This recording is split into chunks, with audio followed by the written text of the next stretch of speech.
session. 40 plus cars going out to see what they can do, and one actually pulling off just as it leaves the pit exit. So hopefully this is something can be fixed. They've got 30 minutes of time in this session to go out and set a time, but that's not the dream start. Now getting going again, but whatever it was, well, good to see it's been picked up. So car number 2, little problem there for the Ginetta, but clearly something overridden, and hopefully nothing too embarrassing. That's Harry Petch and Max Petch. And that's leaving the pit lane. All good, all good. Did it strike the... Oh! Now, how many drivers have done that in their career? Spinning before you left the pit exit. Remarkable. Cold tyres on a coolish day, slightly greasy track. What other excuses can we put in there? But that's smoking away a little bit, so bodywork now rubbing on the side of that Ginetta. So, oh, dearie me, that was a really... And it's not a puncture, it's... look at that angle of that tyre. Clearly the front suspension has taken the force of that impact with the pit wall, and so imagine that you're sitting down in the pit lane waiting to go, this is my moment, and you don't get out onto the circuit. So very unfortunate there for the number 2 Harry Petch Ginetta. Hopefully it's something that have got enough spares to at least be able to get it into the race, but that's going to be a real hurry-scurry. So we've got the Liqui Moly new Millennium field. That's Ginettas, Lotus Europas, Porsche Caymans, lots of BMW M3s. We've got the Verum Builders Open Series and the Liqui Moly Slick Series. Slicks today. Could be interesting if we have another little scattering of rain. They're all on slick tyres. All the other 2 grids of cars are on treaded tyres, but a real mixture of cars here.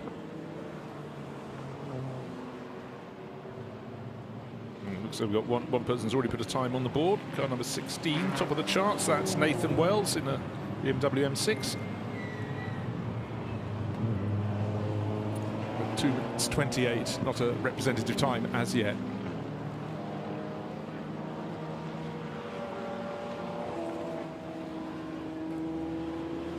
But for the Ginetta driver who hit the pit wall, Harry Petch, that's really unfortunate. That G50 limping its way back towards, well, getting off the circuit as soon as he could with that front left suspension damage. Now there's a mighty save. Show your sponsors' names, going through Surtees, get it sideways, and then straighten it out. I suggest the track surface is still a very slight layer of grease, perhaps. TBR Cigaris out there, so lots of grunt to be had from that one. That's Andy Race. 6.8 litres under the hood. It's plenty to play with. Maybe a bit of an embarrassment, but if the track is remaining greasy out at Westfield and Hawthorns, or Hawthorns and Westfield if you're going in the right order, that'll be a little bit concerning. But actually, as I look at it, the track looks as though it's pretty much fully dry at the moment. It was only a small smattering about 20 minutes ago of rain. Very mean. Now, proper times coming in. 1 minute 41.5 seconds. Car number 98 moves to be the first name at the top of the chart with a serious lap in there. Mark Wyatt in a BMW M3. That's an E92. But that immediately gets placed one Wyatt with another, because car 17 also Wyatt. Jay Wyatt goes to the top of the charts. These times are going to shuffle around. John Wyatt driving a Mini Cooper S, top of the charts. Oh, Surtees, you can pick your line. That wasn't the one you wanted. Toyota rumbling off through the gravel. You could see very early on it just wasn't going to turn in. And that cameraman down there's getting a lot of action today. Car's getting up very close.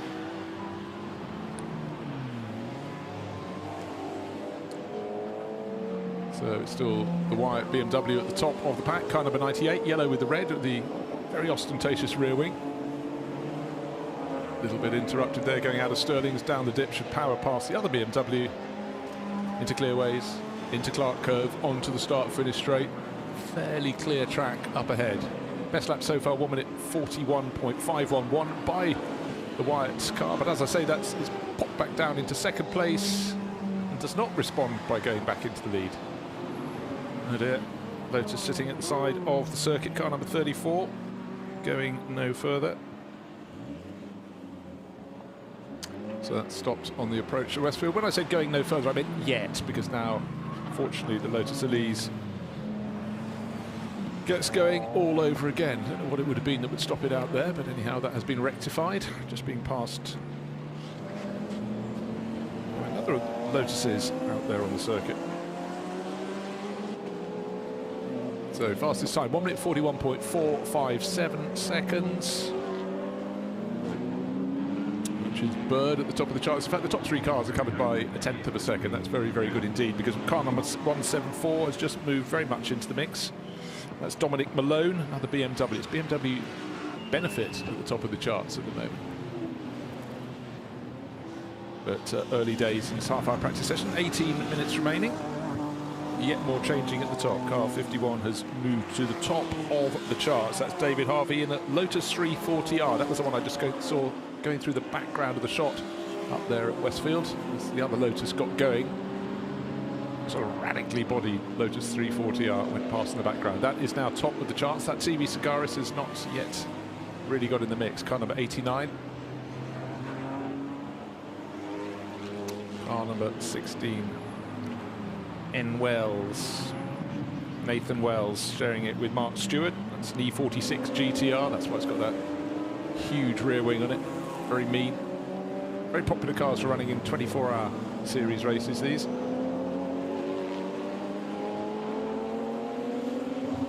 it's still changing at the top of the charts. Hugh Gurney now goes to top in an E46 BMW M3.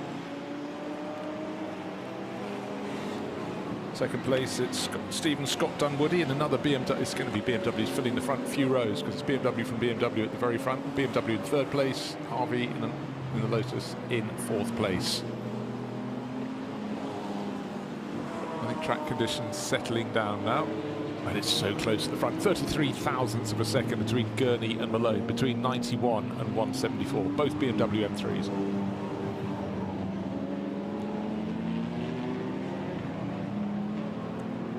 And you really would expect cars from the Liqui Moly Slick series to be at the top of this. They're the ones running on slicks, and the 2 other fields of cars, the Verum Builders Open series, they're on treaded tyres. Likewise, the Liqui Moly New Millennium field.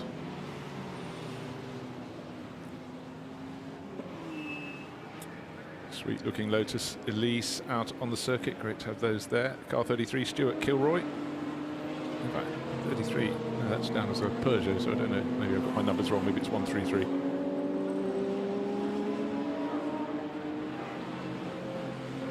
Looks as though we're going to have an improved provisional pole position. It's 1 minute 39.155 seconds, only 33 thousandths that Gurney is ahead of Malone, but Gurney has just banged in the fastest sector, and he improves his time. He's now 0.997 of a second to the good, but it's not Malone in second place. He improved by more than a second, but it's Wyatt in 98. We saw that the yellow and red BMW up into second place now, but Gurney leading the way.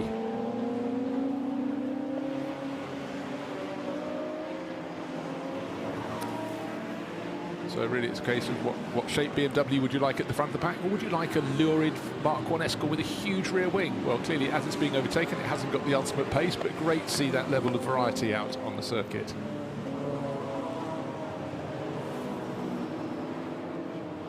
So Hugh Gurney still leading the way in the 91 BMW.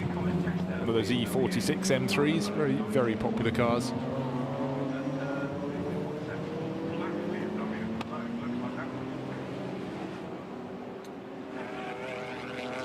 But the Wyatt BMW still in the mix as well. That's the yellow and red one in second place overall. That's running in the New Millennium group, the Liqui Moly New Millennium group. But it's still Hugh Gurney by the best part of a second. 3 thousandths of a second off a full second clear of Wyatt.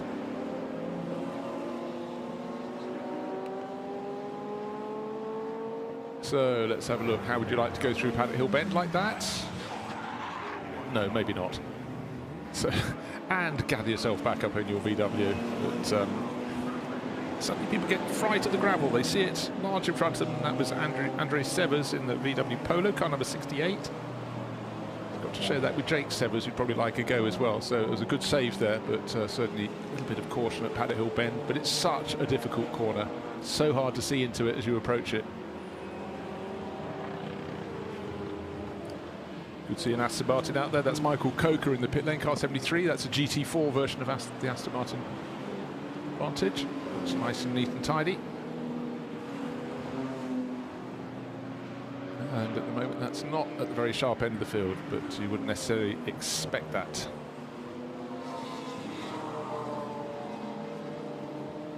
So joining the circuit, going down through Paddock Hill Bend, and we'll start to pick up the speed. But out front, it's still Hugh Gurney, but he's in the pits. Mark Wyatt in second place, also in the pits. And a name that's worked its way towards the top of the charts is Mark Smith, who's gone third fastest in an E36 Evo BMW. That's car number 36, up into fourth place. So for Malone in the 174 BMW, that started falling down the order. That's down into fifth place now. That's in the WTCC model. Now, do you like your Ferraris? We've suddenly got Christopher popping up in his 430 Challenge Ferrari, 14, up into second place.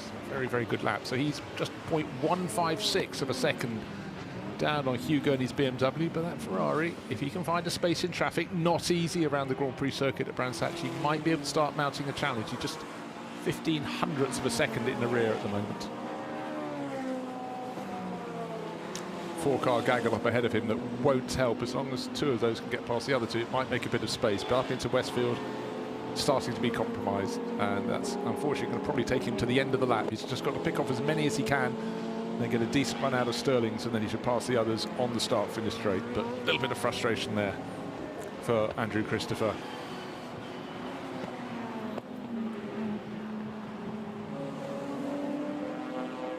And it looks so we might have a challenge. Mark Smith isn't down in fourth place at the moment, number 36 BMW, but he's really putting some good sector times together. Can he get to the end of the lap without interruption? He's fastest of all in the first sector. He's gone through the second sector, which ends just before Sterling's in his personal best.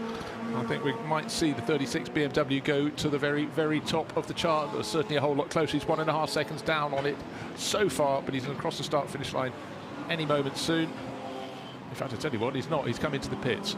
No, that's like putting a stopwatch on when you're standing on the banking. He's sitting in the pit lane now, but he knows he's got the speed in the car. Just under a dozen minutes remaining.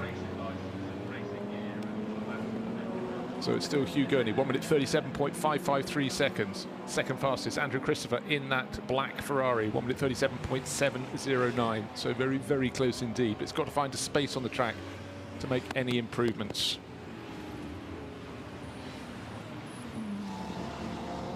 And we've got a driver on slicks up into third place overall because Matthew Evans, Liqui Moly, Mankang UK sponsored BMW 1M Coupe. So something a bit different from all the M3s in their various iterations, the M3 GTRs, the M3 WTCC.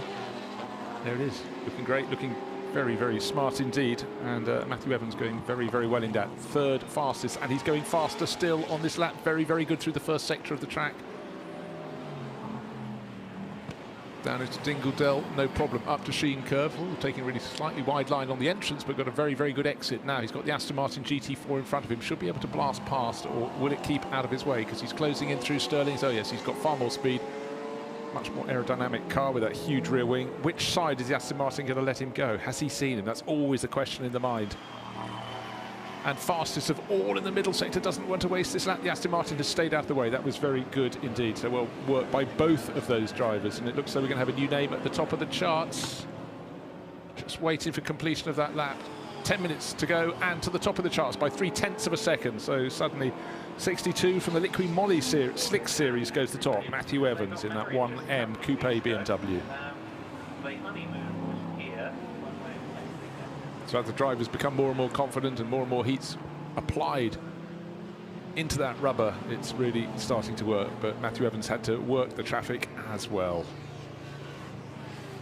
Now just waiting to see what happens in terms of the pace of it. Was car 36 I was looking for to start setting a time. It's down into Mark Smith's hands into fifth place, but I think there's a quicker time in that car, but he's almost 1.8 seconds down at the moment. The driver who is starting to make the moves is Andrew Christopher, just gone through the first of the three sectors in his fastest time through there yet. But as he does that, Mark Evans in 62, look at him now in that 1M Coupe. Sorry, Matthew Evans is starting to stretch his legs. He's gone even faster.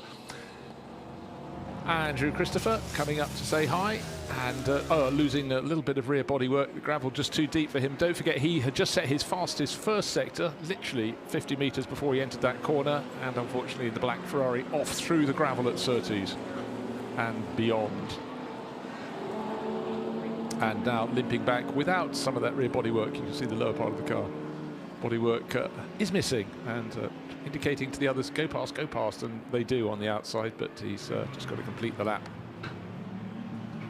Missing that bodyworks, and an improvement on the previous improvement. Matthew Evans is really flying in that BMW 1M Coupe. He's now clear by 1.866 seconds. He's 1 minute 35 second lap. Nobody else is below 1 minute 37.5. Hugh Gurney was first, he's now second, and he has clearly no response to the pace.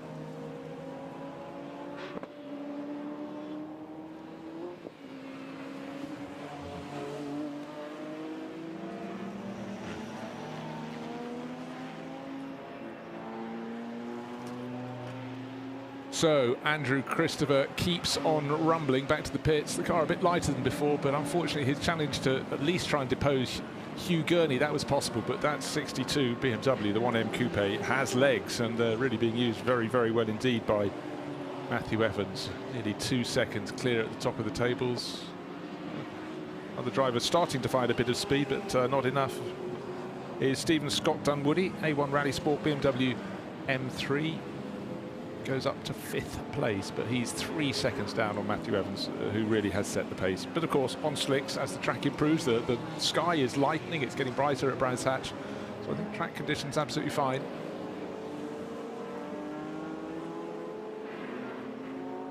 And certainly you would have expected from this field that the best pace would come from those on the slicks, and quite a few big engines out there as well. Of course, you had the 6.8 litre TVR Sagaris, but that hasn't shown itself at the front of the field in the hand of Andy Race yet, which might have been expected. In fact, I'm sure it was expected.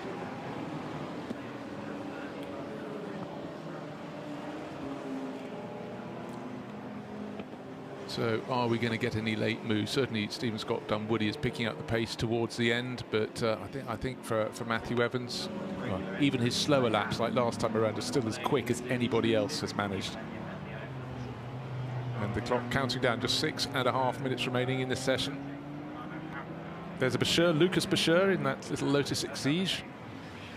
Exciting days ahead for Lotus, which is a great thing to be able to say at the moment. Many new models, and certainly the last model they will have with a fueled engine is gaining. I had a look at it down at Goodwood. It's gaining a lot of friends.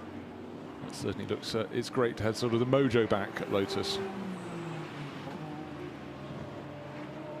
Dominic Malone in the black BMW, trying to work his way past that little Peugeot. Goes one way, goes the other, has the grunt to do it, and with that great big rear wing, plenty of grip. So he set his fastest first sector time. Middle sector, there or thereabouts. Will it be enough? Because Dominic Malone, don't forget, was up in about second, third position. He's fallen down to 8th. But I think he's starting to advance, and he's still got time if he can work some clear track. And in fact, I sense after this lap, he has got a clear track ahead of him as he goes over the start-finish line. The next car in front of him is just going into Paddock Hill Bend. That will give him a bit of a gap to aim into. Yes, it looks really clear for him as he slightly gets the tail coming around on him. 9th at the moment, so he's lost another position. Who went ahead of him? Just having a quick look. So suddenly we've got a different name at the top of the chart. 68 A. Severs goes to the top. We talked about him right at the start of the session, and has deposed the BMW. I thought that pace from the BMW was going to be good enough, but the VW, no, is that right? The VW Polo is going to the top of the charts. That seems a little unlikely. Andre Severs showing with Jake, VW Polo, Sam's Boys Motorsport, but there it is, listed with a 1 minute 32.848. That's an extraordinary lap. It's fastest by nearly 3 seconds over this really fabulous lap from Matthew Evans. So conditions improving all the time into the final 5 minutes. Still cars going in and out of the pits, some stationary in the pits, others just moving through.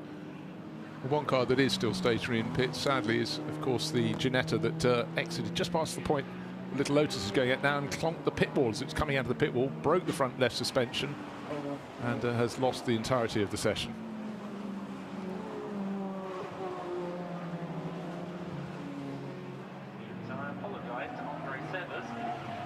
So with the number of cars in the pits, it does leave a little bit more space on the track, and Matthew Evans is one of those cars in the pits. Maybe he feels he's done all he possibly can and won't be improved on anymore.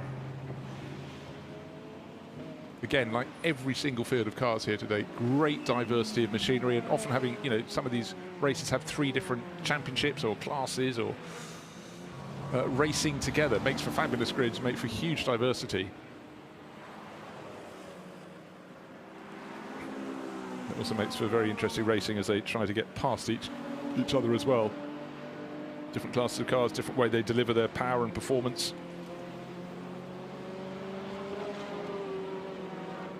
It's not often you see a Honda Civic chivying after a Lotus and finding it quite easy to get past, and in turn, little Clio as well, diving up the inside.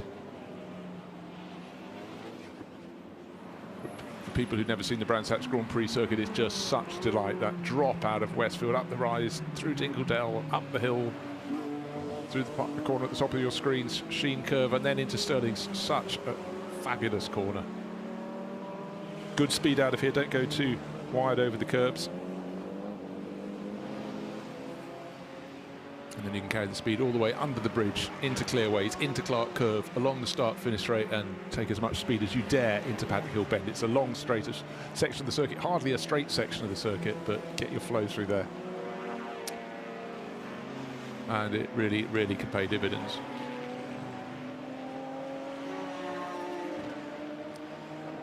Car 51 has come into the mix. Suddenly David Harvey in the Lotus 340R. We saw it in the background of the shot several times. It's the most radical looking car in the field.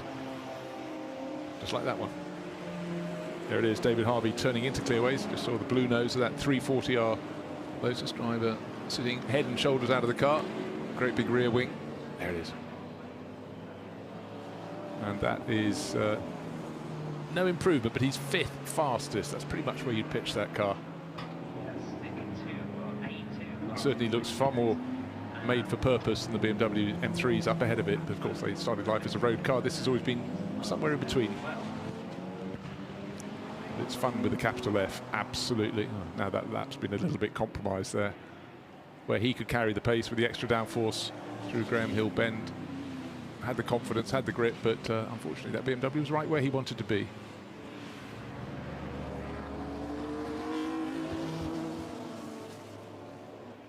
Are we going to have any late challengers? There is the question at front of the field. But I think with a lap time that's to the good by nearly 3 seconds, Andre Severs should be nailed on for pole position.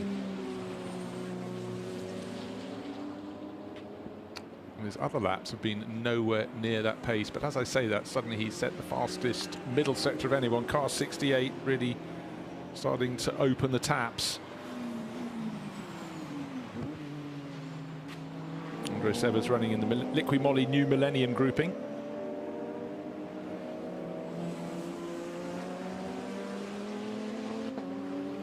But Matty Evans in second place doesn't seem to have a response. He was in the pits for a while. He's now back out, but we've got just over half a minute remaining till the checkered flag comes out. So it's going to be last of the people who've been lucky in traffic in so many ways. After that, blocked by traffic for Harvey, stays in 5th place, but now he's got the clear track that he craved last time around.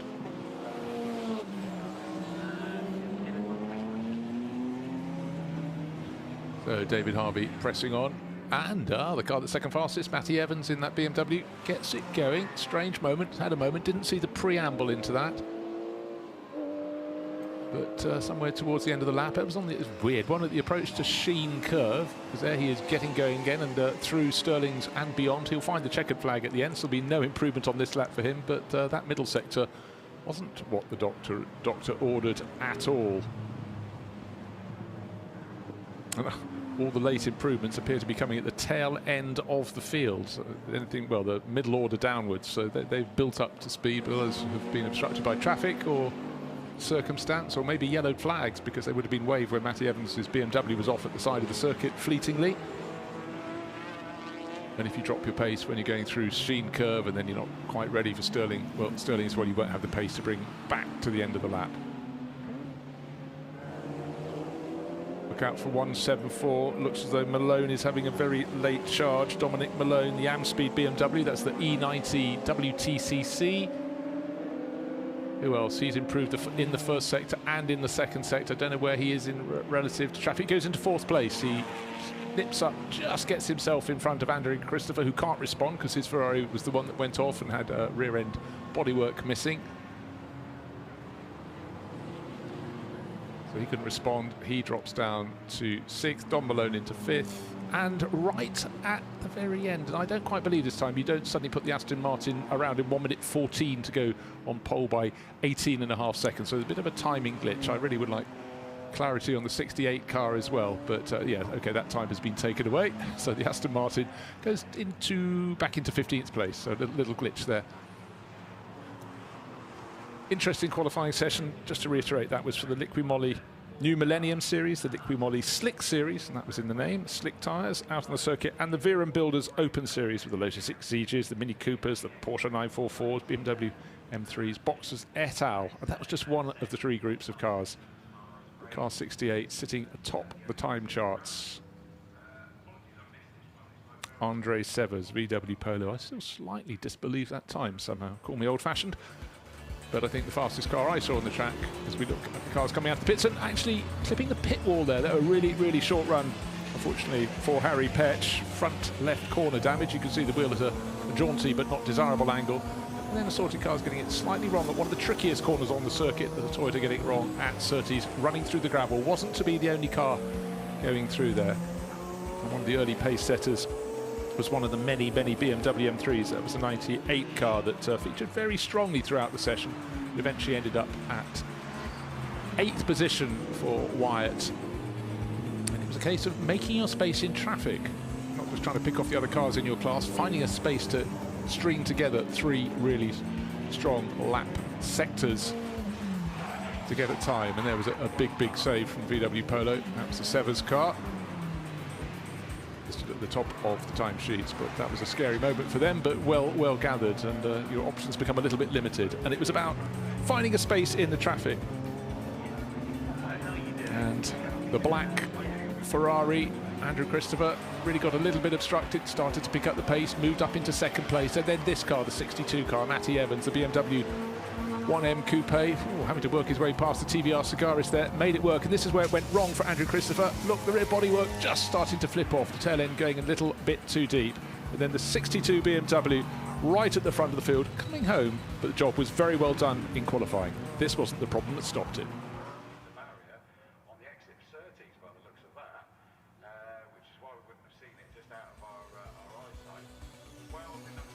68. And Matthew Evans in the BMW 1M Coupe, 2nd fastest. Hugh Gurney in yet another of the BMWs that dominated the front end of the grid. Dominic Malone dropped down the order, then right at the end bounced back. Andrew Christopher could not bounce back because his car was missing bodywork. That was the Ferrari 430 Challenge, and it was sitting in the pit lane. David Hartley, Nathan Wells, Mark Wyatt, and Stephen Scott Dunwoody and Kevin Bird completed the top 10 runners here at Brands Hatch for the Liqui Moly New Millennium Series, the Verum Builders Open Series, and the Liqui Moly Slick Series. Action-packed qualifying session. Their race will be tomorrow, Sunday at Brands Hatch, but a great qualifying run for all the runners there. And being Brands Hatch on a busy bank holiday weekend, we've got so much track action. It's going to follow thick and fast. We're about to move on to the next qualifying session as we build up towards the Fanatec GT World Challenge qualifying, which will be coming very soon indeed.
dominant car out there on circuit in the Gold Arts Magnificent 7th, which will head out on circuit in just a few moments' time.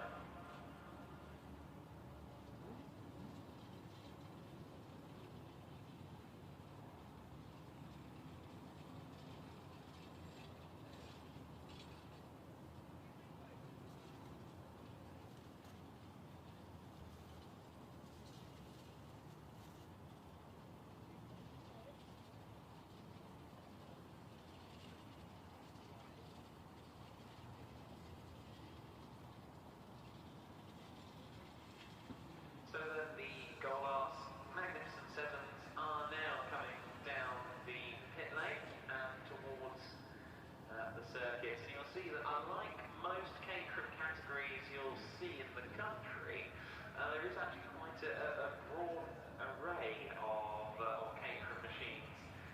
Different types of Caterham out at the same time. Usually they're all kind of split into different classes based on, or different grids based on which model of Caterham it is. And that means there's quite a lot of speed differential to be seen.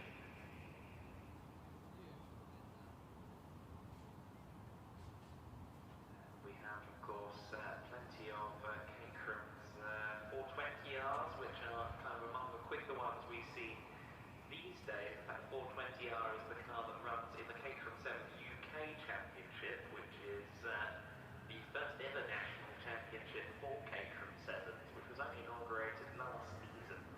Kind of surprising that we haven't had a national Caterham series, official national Caterham series prior to that, but that is the case, that's the first one of its kind.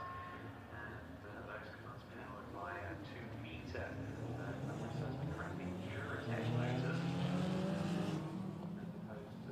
So now's the turn for the Gold Arts Magnificent 7s qualifying session, and we're going to have a cracker, absolutely packed grid of cars coming out here too. Not a grid of cars yet, they'll define that, but for half an hour on track. We've got cars in Group 1 and Group 2, and within each of those cars we've got a real spread. We've got 3 classes of cars in the Group 1, from Caterham Academy and Supersport cars in Class B, Caterham 310s in Class C, and up to 420Rs in Class D. Then we come to Group 2, which covers the R400, so we're going up the power band in Class E. Class F is for some road sport cars, Class G, some CSRs, H and I right at the end. So many different sorts of Caterhams. They look largely familiar in many ways and forms, but one thing is for sure, they're always a delight to drive, and really, frankly, where better to really get them to stretch their legs around the Grand Prix circuit at Brands Hatch.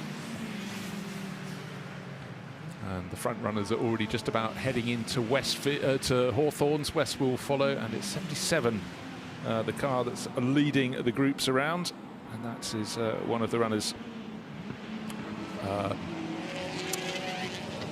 It's Simon Lancashire. He's running in Class B, and that's in Group 1. That's a 1598 Caterham 7 Supersport. Caterhams have just been the backbone of club racing for so long around Britain.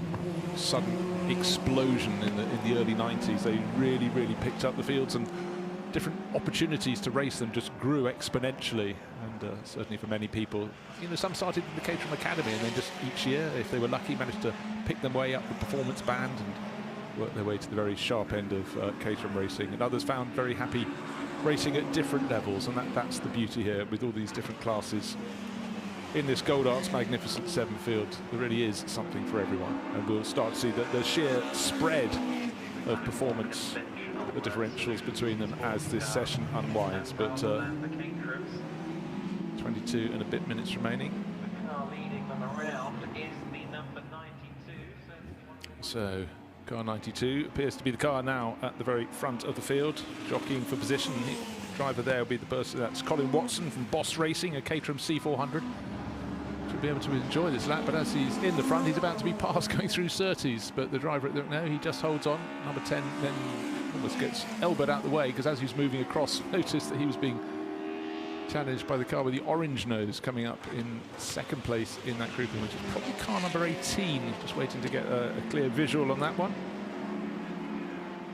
If that's the case, it's Carl Exton in a Here's car 18, is the yellow one that got pushed back. And I think it's car number 3 running in behind.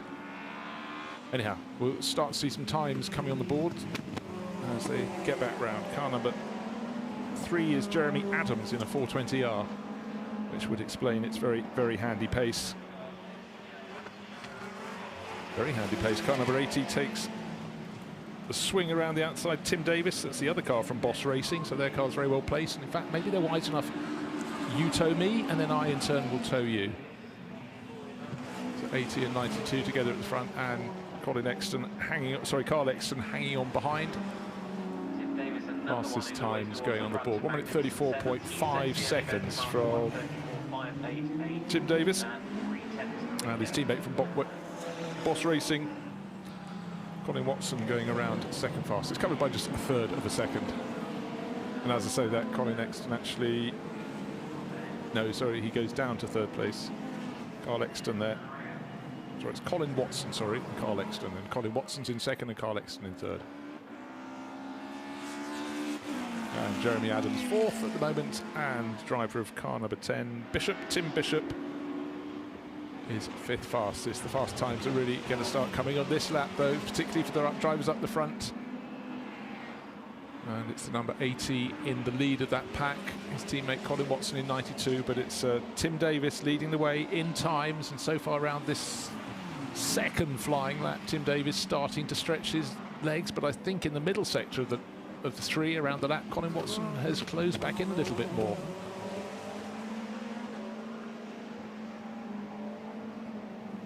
Then Carl Exton hanging on in there in number 18 as well, seeing if he can improve his time.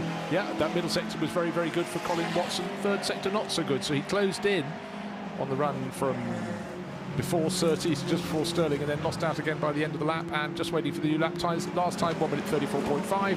This time Tim Davis takes almost precisely 2 seconds off. He's now nearly 9/10 clear of Colin Watson, who got down to 1 minute 33.4.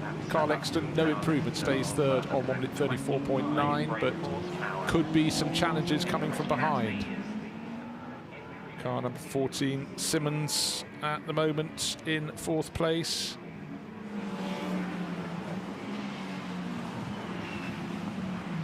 But will they stay there? Pittard very, very close in fifth place. Christian Pittard behind Ben Simmons. They're fourth and fifth.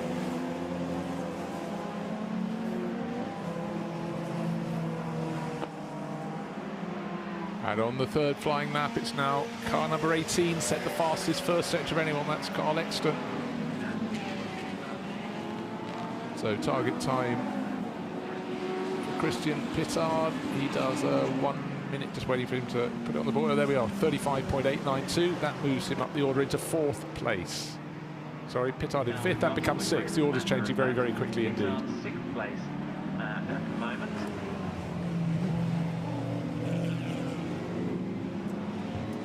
As you can see, trying to find track space not always easy, and it can take as many as a couple of laps to sort of get clear of a gaggle of cars.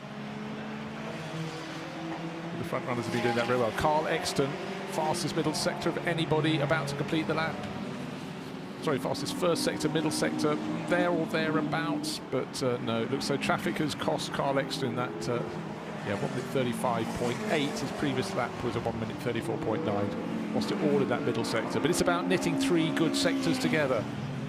Exton goes third place. So Exton the 18th car.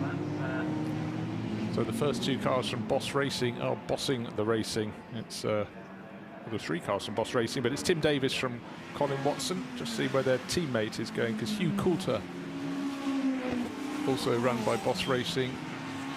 Not telling precisely where he is at the second, but he's certainly not in the top 10.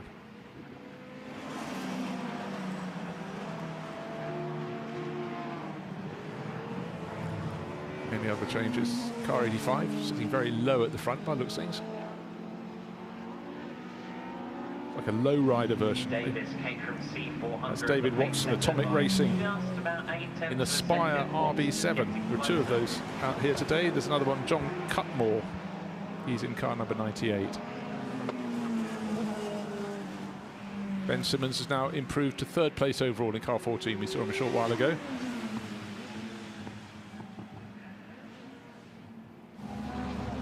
85, losing a bit of ground. David Watson.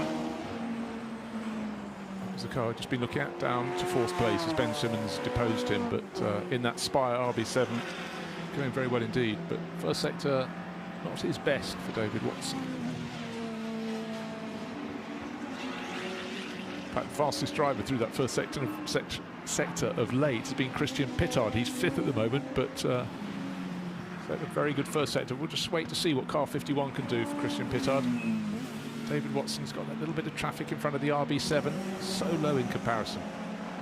Look, the bigger maw, the bigger mouth down low on the circuit relative to the Caterhams.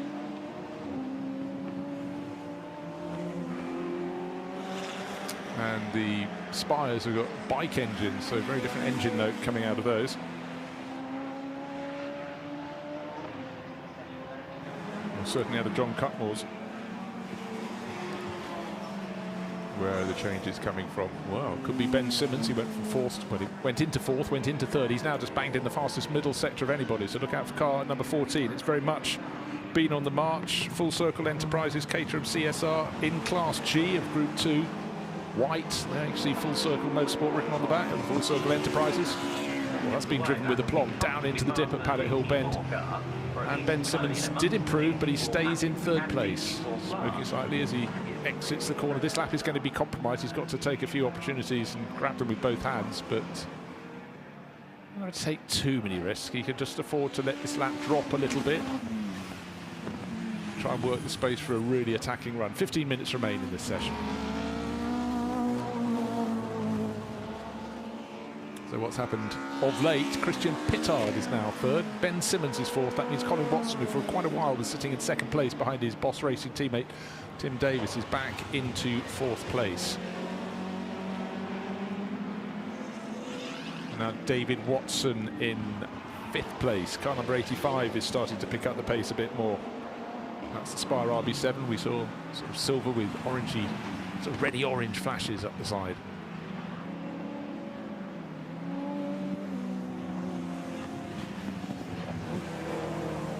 Ben Simmons, he's still lapping well, but just slightly, just needs to get past the orange car in front, but that's lapping pretty much at his pace as well, so tricky. Do you hang back a little bit, but or do you just visit the pits? So Christian Pittard's about to come in, and Simmons as well in number 14. Tim Davis, the fastest driver, is in the pit lane at the moment. In fact, quite a few of the cars now starting to come in. Maybe they feel they've done their best, maybe they want to save their tyres, maybe they want to make adjustments. Top 3 in the pits, Davis, Pittard and Simmons.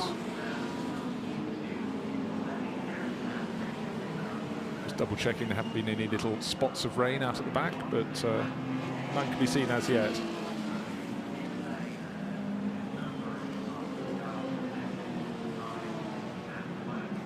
Also in the pits, Carl Exton, who's 6th fastest at the moment, and car number 3, set early pace but fell back a little bit, is 7th. That's Jeremy Adams in the Caterham 420R. Those out on the circuit, the improvements are coming at the tail end of the top 10, and pretty much everybody behind that, down to 20th position or so, starting to pick their pace up as they gain experience and gain confidence around the Brands Hatch Grand Prix loop.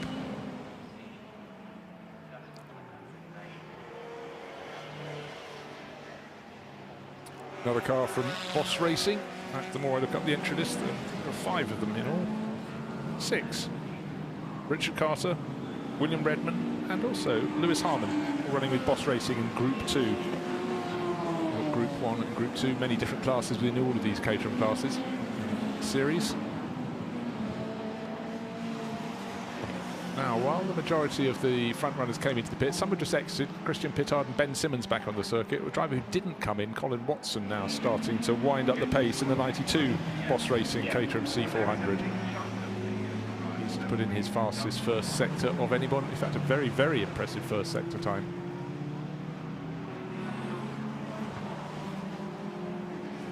Simon Lancashire down in 15th place, middle order for the number 77. That's a Caterham Super Sporting Class B, Group 1. 15th becomes 16th as other drivers pick up their pace, but maybe Simon can respond on the... No, he hasn't set the best first sector for him.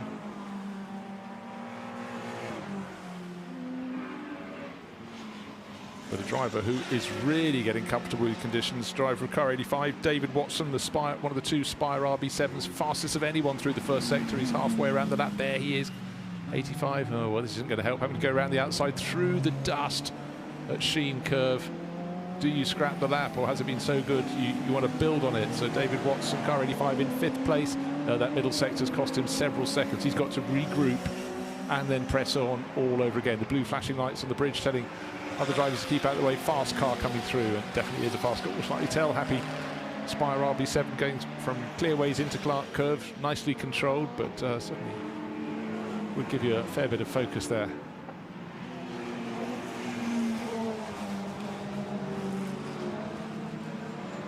And in a field as large as this, it's so important not to squander any lap time by being interrupted by a slower runner, but you just have to take your line, choose your moment, and claim your spot. And again, now the first part of this lap has been compromised, just can't get past the number 91 Caterham there, and that will be very frustrating. That was Lewis Harmon from Boss Racing, C400. I think trying to guess one way, trying to guess the other, and guessing wrongly.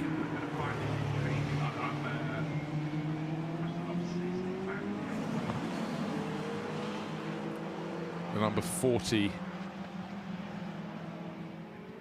entry. I sensed it was smoking a bit. Mark James, Caterham Supersport,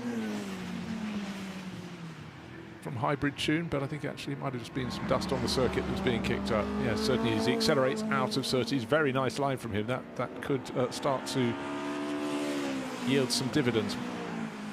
Certainly for Mark James, 9th at the moment. How's his first sector? Better than he's ever done before, so there's a chance to pick up a place or two, but in fact he could quite easily pass the car in front of him on the timesheets, which is John Cutmore in the other Spire RB7, but then there's a big gap. He has to find 2.5 seconds if he wants to get ahead of Jeremy Adams in the number 3. Oh, another little puff of smoke. So my eyes weren't deceiving me before.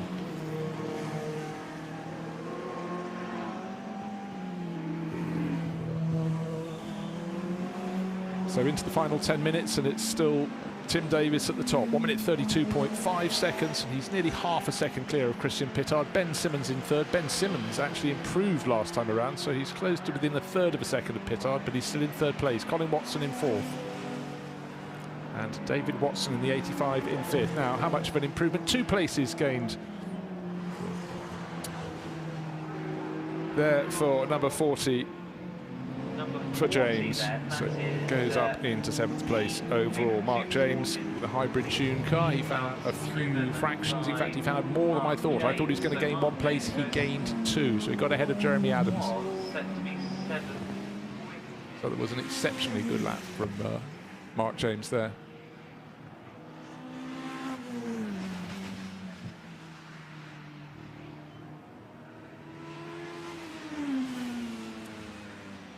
John Cutmore, blink and you have to work out which of the 2 Spire RB7s, but that's not David Watson in 85, it's Cutmore in 98, and he's in 7th place, whereas the sister car, the sister Spire, is in 5th place. The gap between them is about 2 seconds at the moment.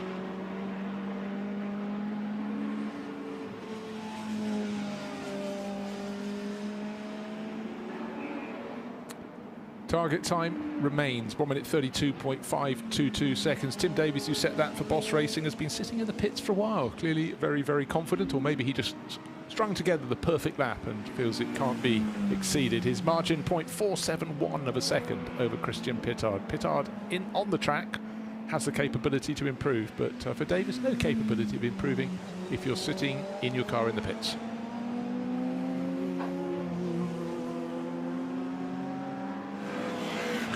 Drops of rain, so that's the view looking down from the exit of Paddock Hill Bend on the climb up towards Druids. So is the rain elsewhere on the lap? And Druids, let's face it, is a tricky enough corner at the best of times on a dry circuit, but now, oh yes, you can sense the cars, drivers discovering less grip than they've had before. That was Richard Carter for Boss Racing in car number 42. His time just outside the top 10 in 11th place. You sense that is why suddenly there are no improved times coming out on the timing screen. So just a little bit of difference in terms of grip, but Was it just a little flurry and it's going away? Was it enough for the drivers even to feel? Obviously their tyres felt it, and that's cars are having that little moment up at Druids, but it looks pretty full on dry. This is what we had earlier, just out at Westfield and Hawthorns, and then now just at the exit of Paddock Hill Bend of all corners to have just a little bit of a loss of traction.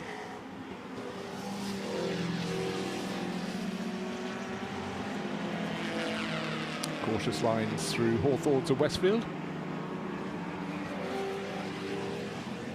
Drops of rain on the lens as well out at Westfield, so it's not just pinpointed on that little slope between Paddock Hill Bend and the climb up to Druids, so it's at the back of the track as well, and they're not actually separated by very much at all in terms of location. Hawthorns and Druid not too far apart. You might think they are because you seem to just go in this funnel between the trees, but if you just walk straight on when you get up the top of the Druids, down the bank and up the other side, then you get to Pilgrim's Drop. They're really very, very close indeed.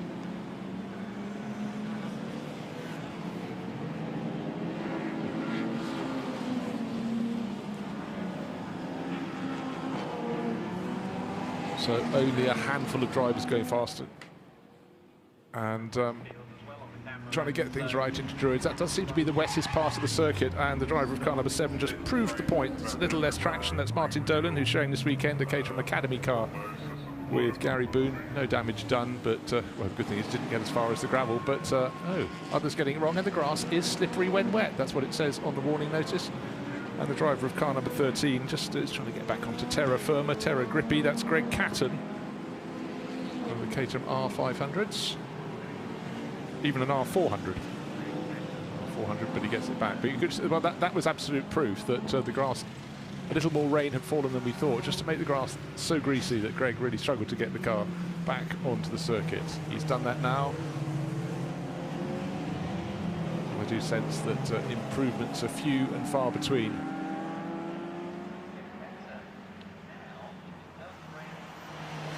It's not to say with 5 minutes remaining that there may not be improvements, because frankly it's only such a light little sheen of rain that it may dry up really very quickly indeed. Not from wind, just from so many cars going over the top of the surface.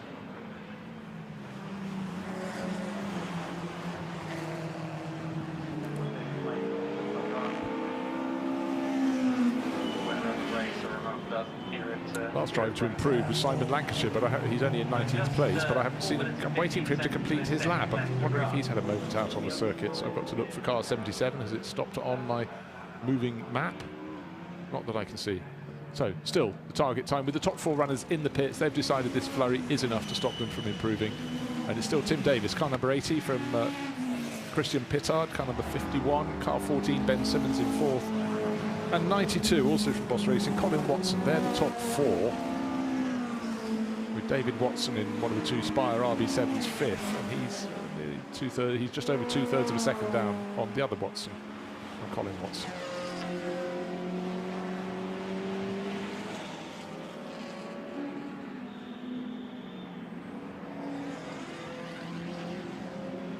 Yeah, actually is still raining properly out at Westfield. Lens dotted with rain. It's still quite bright. Cloud base is generally high, apart from the bit on the stretch. Actually, looks like it's sitting over Druids and Pilgrim's Drop at the moment. Some guys going back to the paddock have decided no chance to improve. That was one of the front runners.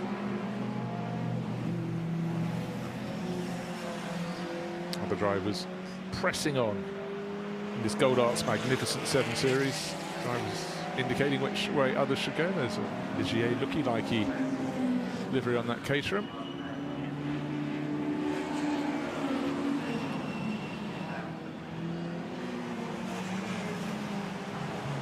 Yeah, no improvements. And by the way, Simon Lancashire is stopped on the circuit. The car is just off the circuit just before Stirling's, so it's 2/3 the way around the lap. And that's why, even though he was the last driver to improve, and that's why he hasn't improved since, because he's stopped on the circuit, and others haven't improved because just that little light flurry of rain has just made the track conditions go away from the drivers, and their confidence would have to be sky high to improve their pace in this. Car 91 just at the tail end of the top 10. That's Lewis Harmon. The white C400 with a sort of orange band around its nose.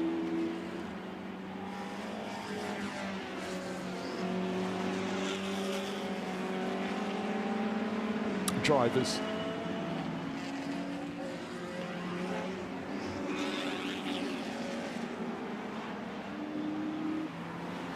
So you've got to be confident, but you've also got at this moment to stay off the curbing. A slight kissing of it there for Harman as they went to Sheen curve. Because of course there hasn't been much rain, but the painted curbing is always more slippery than the tarmac itself. I was aware of that, certainly at a small circuit like Brands Hatch, where there isn't a great deal of space in terms of runoff on the outside. For some drivers, I think they decided to call it a day. Car number 73, definitely among that ilk. That's John Wright. He's Caterham Supersport. He's had enough with just 1 minute to go. He's decided, why risk it? I'm not going to improve on a slightly slippery circuit. The race to come tomorrow, so keep the car in one piece. But actually, we have had an improvement. Suddenly, we were just looking at car 91, and what I hadn't noticed is that Lewis Harman has got himself into 10th place. He improved to 1 minute 37.0, and he's now got to find a 100th of a second, and he might even gain another place. So he's a rare driver improving late in this session with the track conditions certainly inferior to how they had been. So he was gathering his pace, gathering his confidence, perfecting his lines, and it's worked very well for him. But with the majority of the top 10 actually in the pits, some even driven back to the paddock, including, I think, Tim Davis, who's got provisional pole position. There is a little bit more space out on the circuit, and use it if you can. Right, this gaggle of cars will have one further lap at full qualifying speed, because the checkered flag will be coming out any second now. Qualifying for the Gold Arts Magnificent Sevens will be over in terms of starting your final lap, but will any of these final laps the front runners are going to be putting in be able to change the order? Remains to be seen, but really effectively only Lewis Harman out on the track improving, and this last time around, no improvement coming his way. Just he has just taken the checkered flag. Now there will be no further flying laps for him. So will he stay in 10th place? Well, that will be seen very shortly indeed. So for fans of all things Caterham, we have had all things Caterham out here on the circuit, and I think we're going to have a cracking race tomorrow. Top 4 cars covered by a second, so it's quite spaced out at the front. But for Tim Davis, car number 80, he's on pole by 0.471 of a second, and his closest rivals are in the pits. Any late improvements? Yes. Car number 42, right at the end. The checkered flag is out, and that has come across the line and moved up into 9th place. So Carter does the goods. Richard Carter for Boss Racing, right at the end, goes up into 9th, pushing his own teammate down, Harman, down into 11th, so just outside the top 10. Just double checking any further improvements. Oh, right at the end, car 19, Nagel did pick up the pace, moves into 12th place, so some late charges, but the really quick times came in early on. And Tim Davis very much got the job done. Christian Pittard second, Ben Simmons third, Colin Watson fourth, and another Watson, David Watson, fifth. So it was Caterham all the way. Well, of course it would be. It's a full field of Caterham cars, the Gold Arts Magnificent Sevens.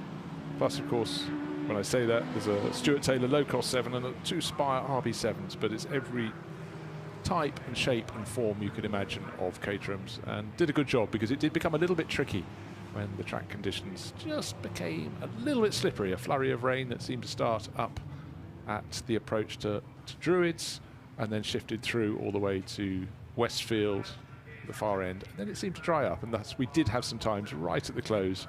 In fact, right at the close, Cutmore moved up into 7th place, so a little shuffle of the order. But here are your results.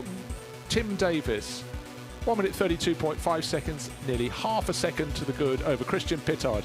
Ben Simmons, and Colin Watson and David Watson in the Spire, Carl Exton in 6th, John Cutmore in the 2nd Spire in 7th, right at the close. Mark James, Richard Carter and Jeremy Adams completing the top 10. It was fast, it was furious, it was slightly slippery, but for Tim Davis, got the job done early, retired back to the paddock, and he will come out and start in pole position tomorrow for the Gold Arts Magnificent 7. So job very well done by Tim Davis in that qualifying session. It was tricky, but he was the master of the conditions. fact, he was so good, he came off the track and put it back in the paddock by the time a little flurry of rain washed through. Pole by nearly half a second. So that's it for the Gold Arts Magnificent Sevens, and the stage is fully set for qualifying for the Fanatec GT World Challenge, powered by AWS. That's coming up very soon indeed.